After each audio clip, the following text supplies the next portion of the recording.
یمن کا امیر تاجر امراؤل قیس یمانی، جس کو اللہ نے 2 بیٹیاں عطا کی تھیں، اس نے جب مولا علی علیہ السلام کے فضائل سنے تو آپ مدینے آئے اور مدینے والوں سے پوچھنے لگے کہ میں علی کے فضائل سن کے اس کا دیوانہ ہو گیا ہوں، اے مدینے والو مجھے امام علی کی خدمت میں لے کے چلو۔ جیسے ہی امراؤل قیس نے مولا علی علیہ السلام کے چہرے کو دیکھا تو آپ قدموں پہ گر گئے اور آنکھیں نم کر کے عرض کرنے لگے کہ یا علی، میں آپ کی محبت میں دیوانہ ہو چکا ہوں اور یہ چاہتا ہوں کہ آپ مجھے اپنے ہی شہر میں مقیم کریں اور میری ساری دولت ہدیتاً قبول کریں۔ امام علی علیہ السلام نے فرمایا، اے امراؤل قیس یمانی، تمہاری ساری دولت تمہاری دونوں بیٹیوں کی ہے، اس کو برابر تقسیم کر دو، وہ یہاں مدینے میں رہنا شروع کر دو۔ پھر وہ عرض کرتا ہے، یا علی، میں نے آپ کے حکم کو اپنی سر آنکھوں پہ رکھا، لیکن اب میرا بھی ایک عرض قبول کیجیے۔ میں چاہتا ہوں کہ میری دونوں بیٹیاں آپ اپنے دونوں بیٹوں کے حرم میں لے لیں، میری بڑی بیٹی کو اپنے بڑے بیٹے حسن کے لیے اور میری چھوٹی بیٹی رملہ کو اپنے بیٹے حسین کے لیے۔ امام علی علیہ السلام نے ان دونوں شہزادیوں کے رشتے قبول کیے اور بڑی بیٹی کا نام ام فرواہ رکھا اور امام حسن سے اس کا نکاح کروایا، اور چھوٹی بیٹی کا نام بی بی ام رباب رکھا اور امام حسین کا ان سے نکاح کروایا۔ اور پھر مدینے میں ایک بہت بڑا گھر امام علی علیہ السلام نے ان کا بنایا اور وہ وہیں رہنے لگے۔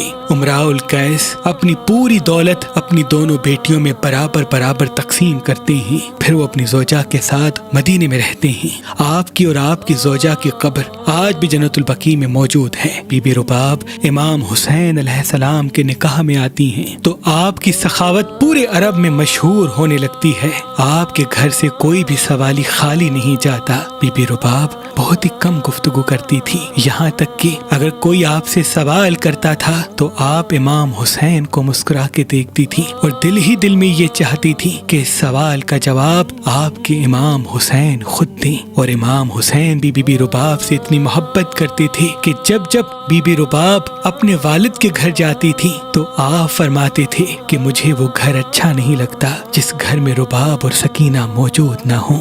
تاریخ 20 رجب 56 ہجری کو مدینے میں اللہ پاک نے امام حسین اور بی بی رباب کو ایک بیٹی عطا کی جس کا نام امام حسین نے سکینہ رکھا، اور 9 رجب 60 ہجری مدینے میں اللہ پاک نے امام حسین اور بی بی رباب کو ایک بیٹا عطا کیا جس کا نام آپ نے علی اصغر رکھا۔ بس دور بدلتا رہا اور امام حسین نے مدینہ چھوڑنے کا فیصلہ کیا۔ یہ خبر جب بی بی ام رباب تک پہنچی تو آپ نے عرض کیا، اے میرے آقا حسین، میں اپنی پوری دولت آپ کے قدموں میں قربان کرنا چاہتی ہوں۔ امام حسین نے فرمایا، ہمارے گھرانے میں یتیم بیٹیوں کی دولت پر حق جتایا نہیں کرتے، اے ام رباب، اس دولت پہ تمہارا حق ہے۔ بس تمام بیبیاں امام حسین کے ساتھ قافلے میں شامل ہوتی ہیں اور یوں یہ قافلہ مدینے سے باہر نکلتا ہے۔ جب یہ قافلہ مدینے سے نکلا تب بی بی سکینہ کی عمر مبارک 3 برس 7 ماہ اور 4 دن کی تھی، اور معصوم علی اصغر کی عمر مبارک صرف 18 دن کی تھی۔ جابر ابن میسم فرماتے ہیں، جیسے ہی امام حسین کا قافلہ مدینے سے باہر نکلا کہ جیسے 2 الگ الگ قافلے چل رہے ہوں، ایک وہ قافلہ جس میں پورا بنی ہاشم تھا اور دوسرا وہ قافلہ جو امام حسین کے قافلے کے پیچھے آ رہا تھا جس میں جناب رباب اور ان کے خادمین تھے۔ بس جیسے ہی یہ قافلہ مکے پہنچتا ہے، امام حسین بی بی رباب سے فرماتے ہیں، اے رباب، اپنے تمام خادمین کو واپس مدینے بھیج دو، کیونکہ اب ہم مکے سے اپنا وعدہ نبھانے کے لیے جا رہے ہیں۔ اور جب 6 ماہ کے بعد یہ قافلہ مدینے سے مکہ اور مکہ سے کربلا کا سفر کر کے پہنچتا ہے تو نواسائے رسول پہ ظلم کی انتہا ہو جاتی ہے۔ 2 محرم 61 ہجری کو کربلا پہنچتے ہیں۔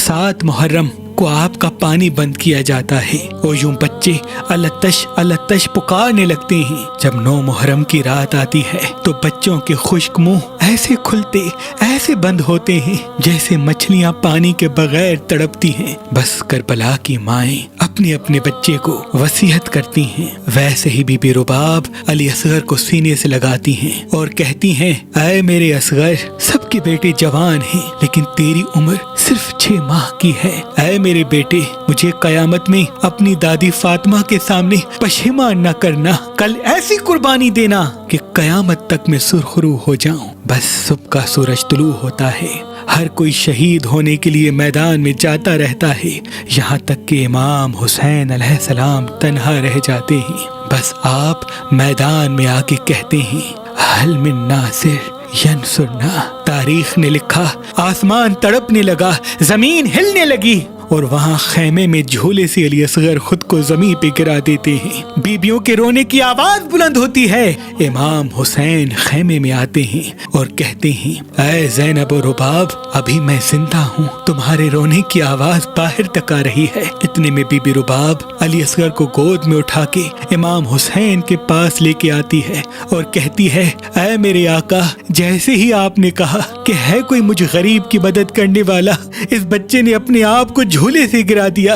امام حسین نے علی اصغر کے چہرے کو دیکھا, پیشانی کا بوسہ لیا اور پھر علی اصغر کو زمین پہ رکھتے ہیں. بی بی رباب دیکھتی ہیں جیسے کفن میں کسی بچے کو لپیٹا جاتا ہے, ویسے علی اصغر کو لپیٹ کر امام حسین سینے سے لگاتے ہیں اور فرماتے ہیں, میں علی اصغر کو پانی پلا کے آتا ہوں. آپ خیمے سے باہر نکلتے ہیں تمام بیبیوں کے ساتھ. بی بی رباب بھی خیمے سے یہ منظر دیکھ رہی ہوتی ہیں.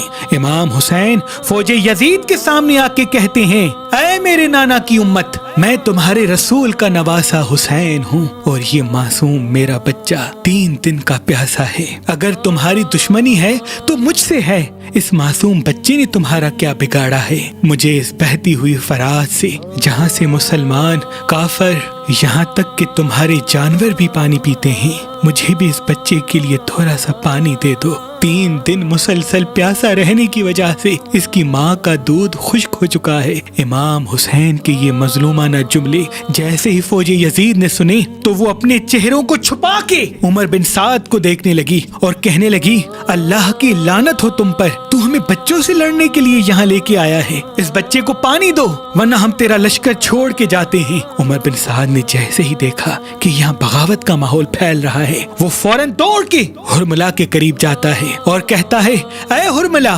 دیکھ کیا رہے ہو, اس بچے کا نشانہ لو اور فوراً شہید کر دو. حرملہ کہتا ہے, اے عمر بن سعد, میرے پاس تو صرف وہی تیر ہیں جن سے جنگلی جانوروں کا شکار کیا جاتا ہے, اس معصوم بچے کو کون سا تیر ماروں؟ عمر بن سعد کہتا ہے, جو بھی تیر تیرے پاس ہے اس سے اس بچے کا نشانہ لے.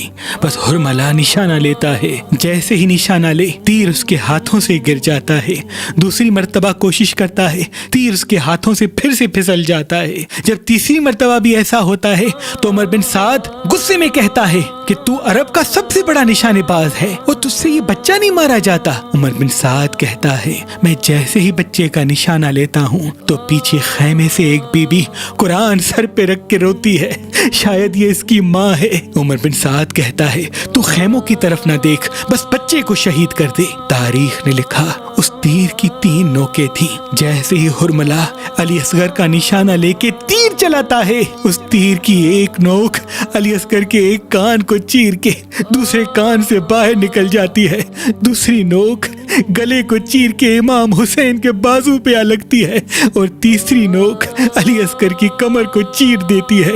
امام حسین کے ہاتھوں میں ننھا معصوم بچہ ایسے تڑپنے لگتا ہے جیسے مچھلی پانی کے بغیر تڑپنے لگتی ہے. امام حسین اپنے معصوم بچے کو دیکھتے ہیں اور چاہتے ہیں کہ خون علی اصغر زمین کے حوالے کریں.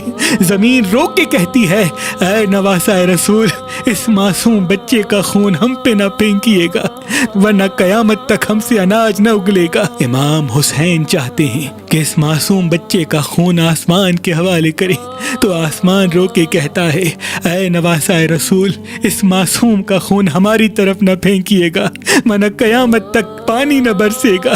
امام حسین علی اصغر کے خون کو اپنے چہرے پہ ملتے ہیں اور کہتے ہیں, اے اللہ, میرے بچے کی قربانی قبول کرنا. بس خیمے کی طرف جاتے ہیں. علی اصغر کا واحد جنازہ ہے. امام حسین کچھ قدم خیمے کی طرف بڑھتے ہیں, پھر کچھ قدم پیچھے کی طرف ہٹتے ہیں اور دل ہی دل میں یہ سوچتے ہیں کہ اب رباب کو اصغر کیسے دکھاؤں گا. اتنی دیر میں بی بی رباب خیمے کے پردے کو ہٹاتی ہیں.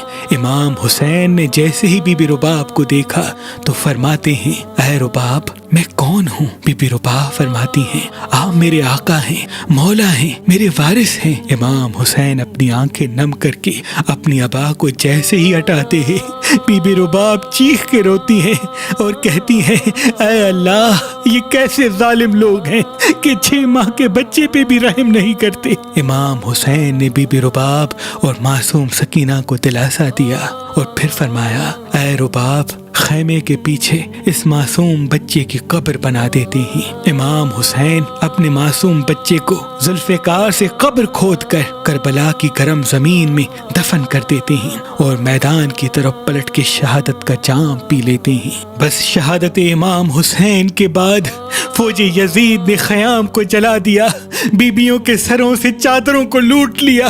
کبھی شمر بی بی سکینہ کو تماچے مارتا ہے، کبھی کوئی ظالم بی بی زینب و بی بی رباب کو تازیانے مارتے ہیں۔ بس شام غریباں آ گئی، ہر بی بی اپنے بچے کی لاش پہ روتی رہتی اور بی بی رباب و بی بی زینب امام حسین کے پامال جسم سے لپٹ کر آہ فغاں کرتی۔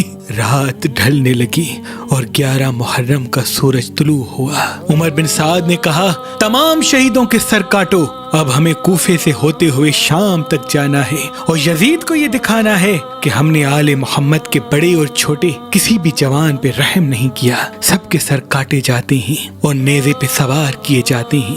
اتنے میں کسی ظالم نے کہا ایک سر اس میں کم ہے۔ پوچھا گیا کس کا سر؟ تو وہ ظالم کہتا ہے اس معصوم بچے کا سر نہیں ہے جس کو حسین پانی پلانے کے لیے میدان میں لے کے آئے تھے۔ عمر بن سعد کہتا ہے جاؤ نیزے ہاتھ میں لو اور کربلا کی زمین پہ مارتے رہو، یہیں کہیں حسین نے تدفین کیا ہوگا۔ بس جلے ہوئے خیموں کی راکھ پر فوج یزید نیزے مارتی رہتی ہے، بس ایک نیزہ جیسے ہی زمین پہ لگ کے آسمان کی طرف بلند ہوتا ہے تو اس پہ معصوم علی اصغر کا جسم بھی پرواز کرنے لگتا ہے۔ بی بی رباب نے جیسے ہی اپنے بچے کے جسم کو نیزے پر دیکھا تو امام حسین کی لاش کو لپٹ کے روتی ہیں۔ اتنے میں وہ ظالم علی اصغر کے معصوم جسم کو زمین پہ رکھتا ہے اور خنجر نکال کے آپ کا سر تن سے جدا کرتا ہے، جسم کو وہیں دھوپ پہ چھوڑ دیتا ہے اور کٹے ہوئے سر کو نیزے پہ سوار کرتا ہے۔ بی بی رباب آسمان کی طرف دیکھ کے فریاد کرتی ہیں کہ اے اللہ، میرے حسین اور میرے بچے کا جسم دھوپ میں پڑا ہے، اب جب تک یہ رباب زندہ رہے گی نہ ٹھنڈا پانی پیے گی اور نہ ہی کبھی سائے میں بیٹھے گی۔ بس شمر آ کے بی بی رباب و بی بی سکینہ کو تازیانے مارتا ہے اور قیدی بنا کے کوفہ و شام کی طرف آل محمد کو لے جایا جاتا ہے۔ بس وہ بیبیاں قید ہو کے کوفہ پہنچتی ہیں اور کوفہ سے شام آتی ہیں۔ شام کے قید خانے میں بی بی رباب سے بی بی سکینہ کو الگ کیا جاتا ہے۔ وہاں بی بی سکینہ اپنے بابا کو یاد کر کے روتی ہیں اور یہاں بی بی رباب کبھی امام حسین کو یاد کرتی ہیں، کبھی اپنے معصوم علی اصغر کو روتی ہیں اور کبھی اپنے 4 سالہ بیٹی کی غربت پہ آنسو بہاتی ہیں۔ بس جیسے ہی بی بی سکینہ کی شہادت ہوتی ہے، آپ بی بی سکینہ کے جسم سے لپٹی ہوئی مسلسل روتی رہتی ہیں۔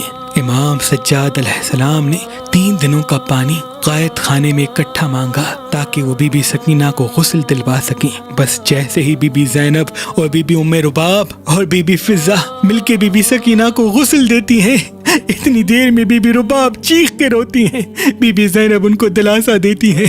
امام سجاد نے جیسے ہی یہ آواز سنی تو بی بی زینب کو طلب کیا اور فرمانے لگے کہ اے میری ماں، بیبیاں کیوں رو رہی ہیں؟ بی بی زینب نے فرمایا اے سجاد، تمہاری چھوٹی بہن کربلا سے لے کے کوفہ تک، کوفہ سے لے کے شام تک ایک ہی لباس میں قیدی رہی ہے۔ کبھی ان کو شمر کے تازیانے لگتے تھے، کبھی ان کو اونٹ سے کرایا جاتا تھا۔ اے سجاد، ہم جیسے ہی غسل کے لیے سکینہ کا لباس اتارتے ہیں تو بی بی سکینہ کے لباس کے ساتھ ان کی کھال بھی اتر آتی ہے۔ یہ منظر رباب سے دیکھا نہیں جاتا۔ امام سجاد فرماتے ہیں اللہ کی مرضی یہ ہے کہ میری بہن سکینہ کو اسی لباس میں تدفین کیا جائے۔ بس بی بی سکینہ کی قبر بنائی جاتی ہے اور بالآخر سالوں کی قید کے بعد جب بیبیوں کو رہائی ملتی ہے تو ساری بیبیاں بی بی سکینہ کی قبر پہ آ کے الوداع کہتی ہیں۔ بی بی رباب اپنے آپ کو بی بی سکینہ کی قبر پہ گرا دیتی ہیں اور زار و قطار روتی ہیں اور کہتی ہیں اے سکینہ تیرے بابا نے وصیت کی تھی کہ میری اس بیٹی کا خیال رکھنا، اب تجھے میں تنہا یہاں کیسے چھوڑ کے جاؤں؟ بی بی زینب امام سجاد بی بی رباب کو دلاسا دیتے ہیں اور یہ شام والوں کو وصیت کرتے ہیں کہ بی بی سکینہ کی قبر پہ روز چراغ جلایا کرو، اور پھر کربلا سے ہوتے ہوئے مدینے واپس آتے ہیں۔ جیسے ہی بی بی رباب مدینے آتی ہے تو اپنی پوری دولت امام حسین کی مظلومیت لوگوں میں بیان کرنے کے لیے قربان کر دیتی ہے۔ آپ وہ محترمہ ہیں جنہوں نے مجلس کروانے اور مجلس میں نیاز کا اہتمام کروانے کا رواج عام کیا۔ مدینے میں لوگ دور دور سے آتے اور امام حسین کے مصائب سنتے اور بی بی رباب کا نیاز کھاتے۔ بس کچھ وقت گزرا تو مکے کا ایک عالم درس کے لیے امام سجاد کی خدمت میں آتا ہے۔ امام سجاد علیہ السلام کے گھر میں جیسے ہی وہ داخل ہوتا ہے تو اس کا گزر صحن سے ہوتا ہے۔ وہ دیکھے ایک بی بی دھوپ میں بیٹھی ہوئی رو رہی ہے۔ وہ طالب علم امام سجاد کی خدمت میں آ کے اپنے سوالات کرتا ہے، جوابات حاصل کرتا ہے، اور پھر جب جانے کا وقت ہوتا ہے جیسے ہی پھر سے صحن سے گزرے تو وہ ضعیفہ جہاں سایہ آ گیا تھا وہاں سے اٹھ کے جہاں دھوپ ہے وہاں آ کے پھر بیٹھی ہوتی ہے۔ بس وہ گھر سے باہر آ کے امام سجاد سے دست ادب جوڑ کے ایک عرض کرتا ہے کہ اے امام وقت، میں نے آپ کے گھر میں ایک عجیب منظر دیکھا کہ ایک ضعیفہ تھی جو دھوپ میں بیٹھی ہوئی تھی، شاید اس سے کوئی غلطی ہو گئی ہے تب ان کو سزا میں دھوپ میں بٹھایا گیا ہے۔ اے میرے امام، میں اس کی طرف سے معافی مانگتا ہوں، اس کو سائے میں بٹھا دیجیے۔ امام سجاد خون روتے ہیں اور فرماتے ہیں اے شخص، وہ ضعیفہ کوئی اور نہیں بلکہ میری ماں ام رباب ہے۔ میری ماں نے جیسے ہی میرے بابا کا پامال لاشا دھوپ میں دیکھا تو اللہ سے وعدہ کیا کہ جب تک زندہ رہوں گی نہ ٹھنڈا پانی پیوں گی اور نہ ہی کبھی سائے میں بیٹھوں گی۔ بس وہ طالب علم روتا ہوا چلا گیا۔ ایک دن بی بی رباب دھوپ میں بیٹھی ہوئی زار و قطار رو رہی تھی۔ امام سجاد نے جیسے ہی یہ منظر دور سے دیکھا تو بی بی زینب کے ساتھ قریب آئے اور فرمانے کہ ہم نے آپ سے کچھ نہیں مانگا، بس آج آپ سے یہ گزارش کروں گا کہ اب آپ بھی سائے میں آ جائیے۔ بی بی رباب نے رو کے کہا اے میرے بیٹے، میں نے امام حسین کی لاش کو دیکھ کے اللہ سے وعدہ کیا ہے کہ میں کبھی سائے میں نہیں آؤں گی اور نہ ہی ٹھنڈا پانی پیوں گی۔ بس اتنے میں امام سجاد فرماتے ہیں میں امام وقت ہوں اور آپ کو حکم دیتا ہوں کہ آپ سائے میں آ جائیے۔ بی بی رباب نے جیسے ہی یہ سنا تو آسمان کو دیکھا اور فریاد بلند کی کہ اے اللہ، ایک طرف امام وقت کا حکم ہے اور دوسری طرف میرا حسین سے کیا ہوا وعدہ، اب میرا وعدہ وفا کرنا۔ بی بی رباب جیسے ہی اٹھنے کی کوشش کرتی ہیں، بی بی زینب اور امام سجاد بی بی رباب کو سہارا دیتے ہیں۔ اتنے میں امام سجاد فرمانے لگتے ہیں انا للہ و انا الیہ راجعون۔ بی بی رباب اپنے اللہ سے جا ملتی ہیں اور پھر امام سجاد نے بی بی ام رباب کی قبر بھی جنت البقیع، جہاں ان کے والد اور والدہ کی قبر موجود ہے، وہاں بنا دی۔ سلام ہو بی بی رباب پر، سلام ہو معصوم علی اصغر پر، سلام ہو بی بی سکینہ پر، اور سلام ہو کربلا کی تمام بیبیوں پر۔